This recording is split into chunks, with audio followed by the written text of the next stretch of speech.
Good evening. Tamil Bible club. நம்ம இப்போ என்ன பார்க்க போறோம்னா, நீதிமொழிகள் 22வது அதிகாரம் முதல் வசனத்திலிருந்து 16வது வசனம் வரை. நீதிமொழிகள் 22 1 முதல் 16 வரை. ஒருவன் செல்வந்தனாக இருப்பதை விட மரியாதைக்குரியவனாக வாழ்வது நல்லது. பொன் மற்றும் வெள்ளியை விட நல்ல பெயர் முக்கியமானது. ஸோ இங்கே இப்போ நீதிமொழிகள் புத்தகத்தில் நம்ம பைபிள் என்ன சொல்லுதுன்னா, பணக்காரனாக இருக்கிறத விட ஒரு நல்ல பெயர், சொசைட்டியில் ஒரு நல்ல பெயர் உள்ளவனாக இருக்கிறது தான் மேல். ஏன்னா நம்ம கேரக்டர் நம்ம எப்படி இருக்குதோ அதுக்கேற்ற மாதிரி தான் சொசைட்டியில் நமக்கு ஒரு பேர் வரும்.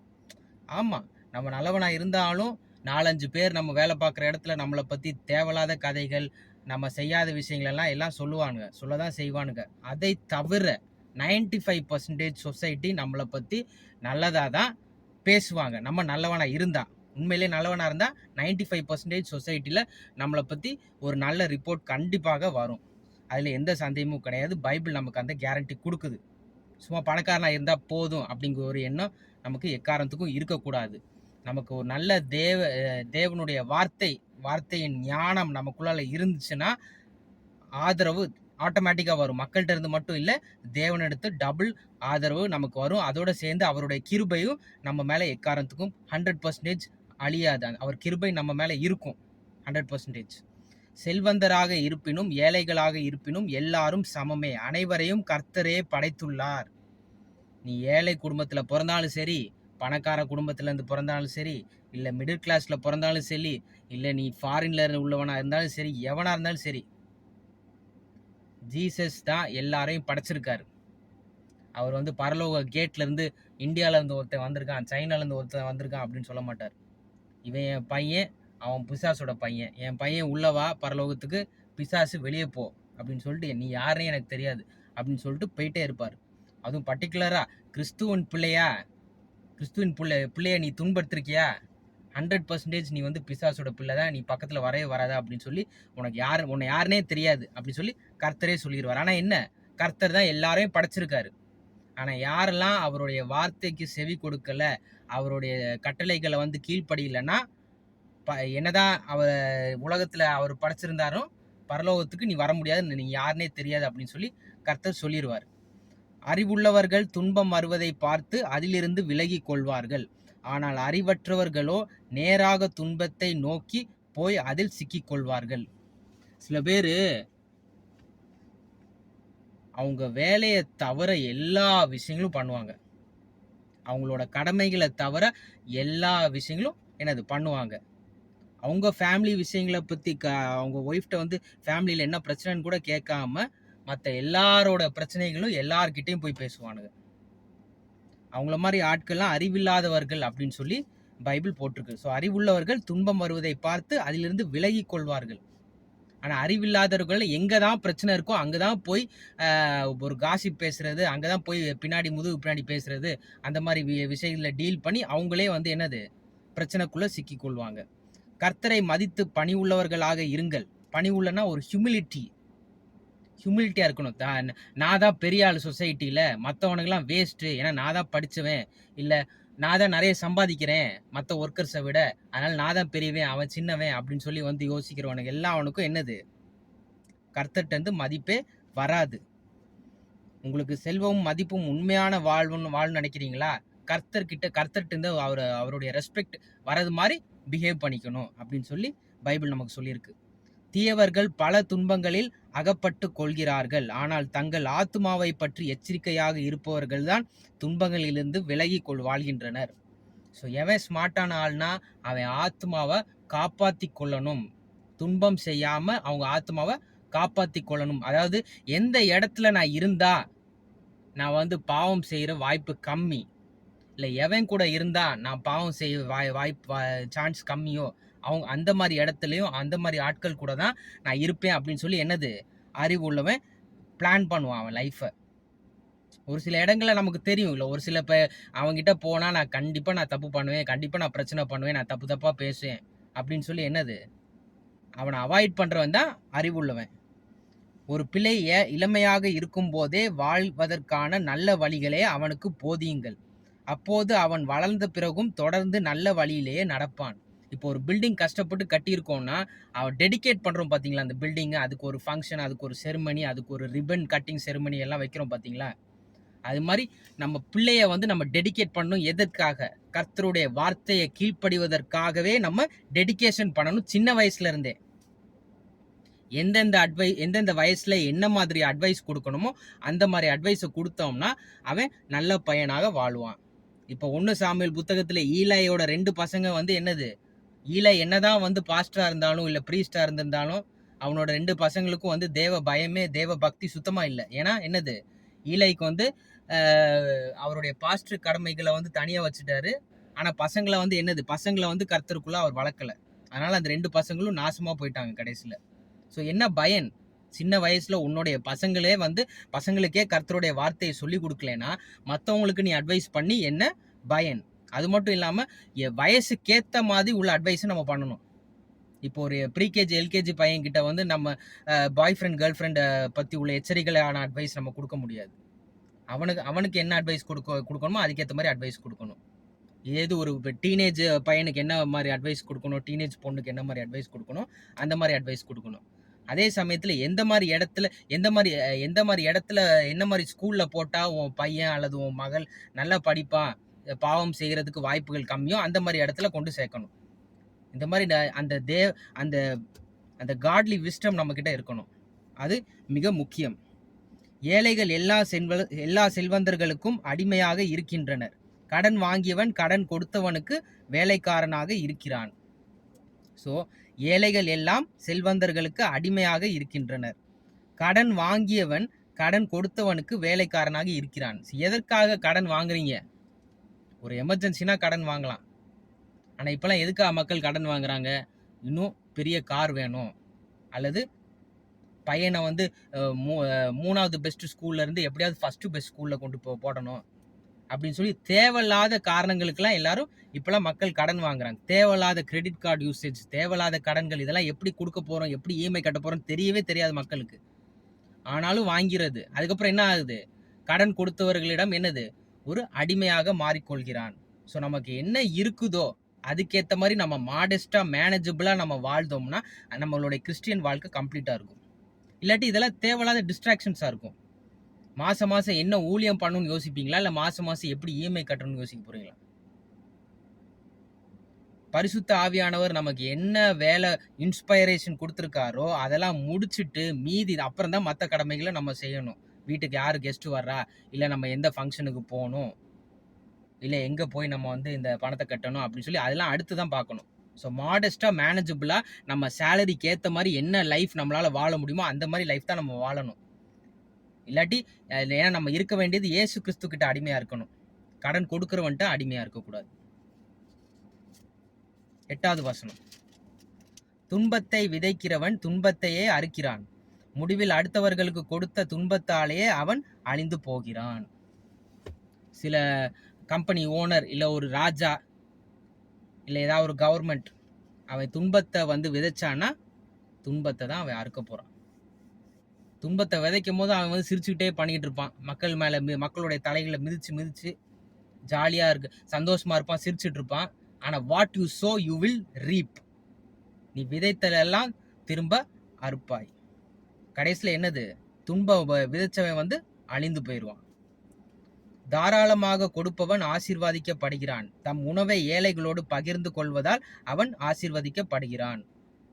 ஸோ நம்மகிட்ட எவ்வளோ இருக்குதோ அதுக்கேற்ற மாதிரி நம்ம ஏழை மக்களுக்கு என்ன சாப்பாடு கொடுக்க முடியுமோ, ஏழை மக்களுக்கு நான் என்ன துணி கொடுக்க முடியுமோ, இல்லை அவங்க வீட்டு மாடிஃபிகேஷன்ஸ் ரெனோவேஷன்ஸுக்கு நம்ம என்ன ஹெல்ப் பண்ண முடியுமோ, இல்லை ஏழை பசங்களுக்கு வந்து ஏதாவது செல்ஃபோன் தேவைப்படுது படிக்கிறதுக்கு, இல்லை ஏதாவது இன்டர்நெட் தேவைப்படுது, என்ன மாதிரி ஹெல்ப் நம்ம செய்ய முடியுமோ நம்ம செஞ்சால் நம்ம ஆசீர்வதிக்கப்படுவோம். சும்மா அந்த சர்ச் பில்டிங்க்கு நான் இதை இவ்வளோ பணம் கொடுத்தேன், இந்த சர்ச் பில்டிங்க்கு அவ்வளோ பணம் கொடுத்துட்டேன், இந்த பாஸ்டருக்கு வந்து காரு வாங்குறதுக்காக நான் வந்து காசு கொடுத்தேன்னா என்ன யூஸ்? ஏழை மக்களுக்கு நம்ம உதவணும். கிறிஸ்துவின் அன்பை வந்து அவங்களுக்கு இப்படி தான் நம்ம வந்து காட்ட முடியும். அப்போ தான் நம்ம ஆசீர்வதிக்கப்படுவோம். ஒருவன் மற்றவர்களை விட தன்னை பெரிதாக நினைத்து கொண்டிருந்தால் அவனை விலகும்படி வற்புறுத்தி, அவன் விலகும் போது அவனோடு துன்பங்களும் விலகுகின்றன, பின் வாதங்களும் விரோதமும் விலகும். ஸோ எவனாவது ஒருத்தன் வந்து நான் தாண்டா பெரியவன், நான் இல்லாமல் நீங்களாம் வாழ முடியாது அப்படின்னு சொல்லிட்டு திரிவான்ல எல்லா இடத்துலையுமே, எல்லா கம்பெனிலும் ஒருத்தன் அப்படி இருப்பான். நீ அவன் கூடயே ஒட்டி வாழணும் அப்படின்னு நினச்சிங்கன்னா அதோட சேர்த்து என்னது துன்பங்களும் வரும்.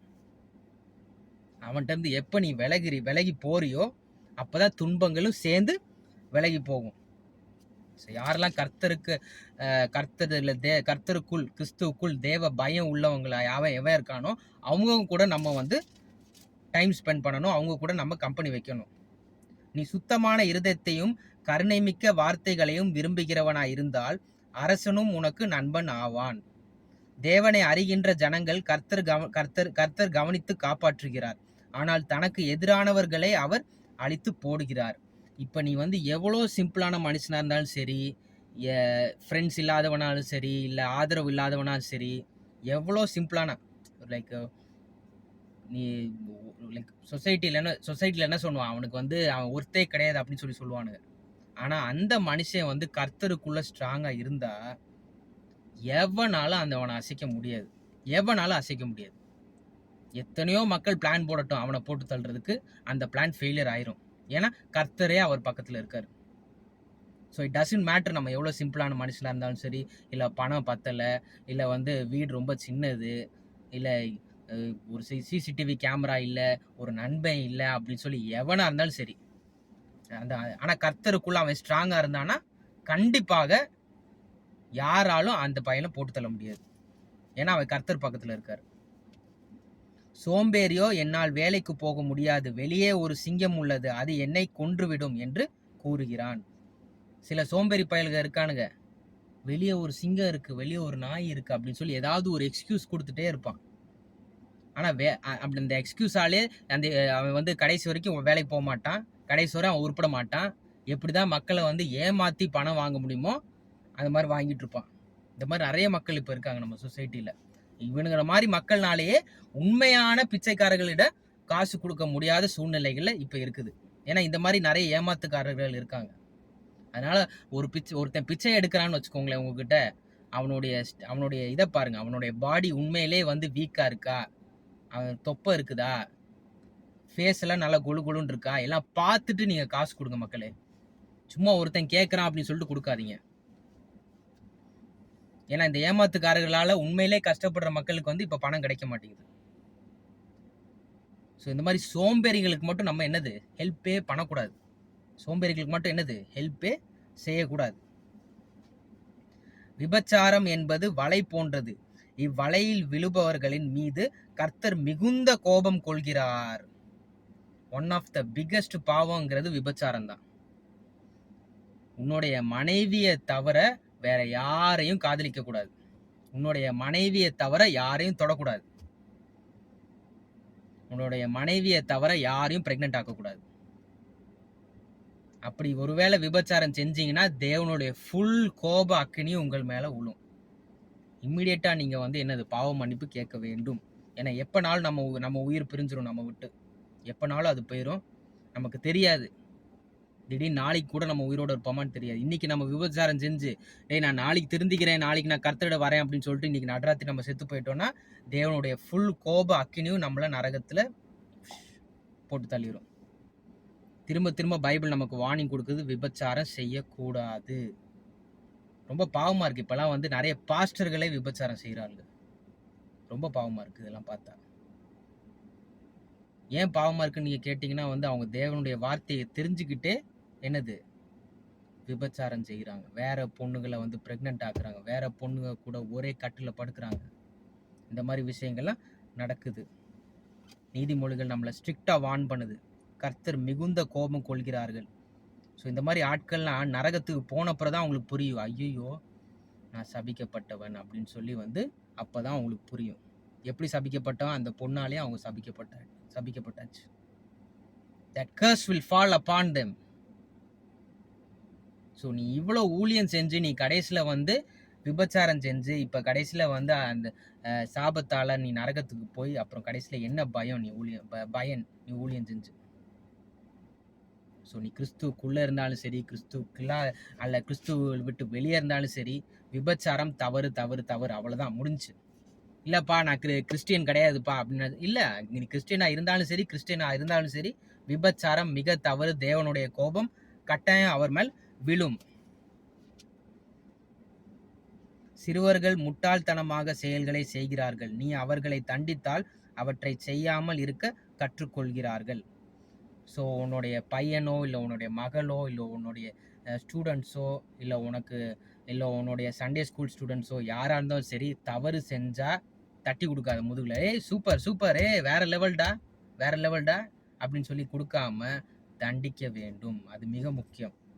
நீ அவங்கள தண்டிக்காவிட்டால் அவங்க அந்த பாவம் செய்கிறதுக்கு ரொம்ப கம்ஃபர்டபுள் ஆயிடுவாங்க. அப்புறம் நீ தான் அவங்கள நல்வழியில் கொண்டு போகாதது மாதிரி ஆயிரும். ஏன்னா நல்ல வாத்தியார் நல்ல கனி கொடுப்பான்.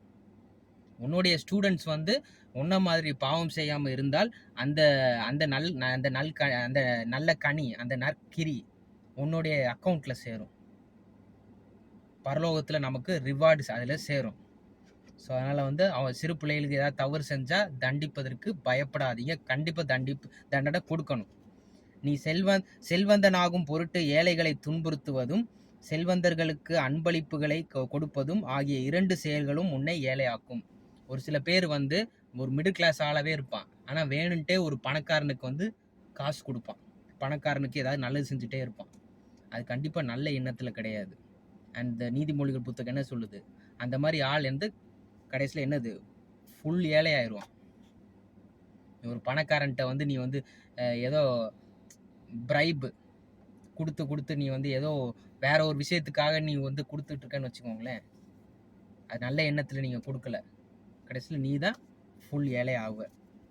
அதே சமயத்தில் ஒருத்தவனை ஏழையாக்கி நீ செல்வந்தன் ஆகிற பார்த்தீங்களா, அவனுக்கும் முடிவு ஏழையாக தான் ஆகுவான்.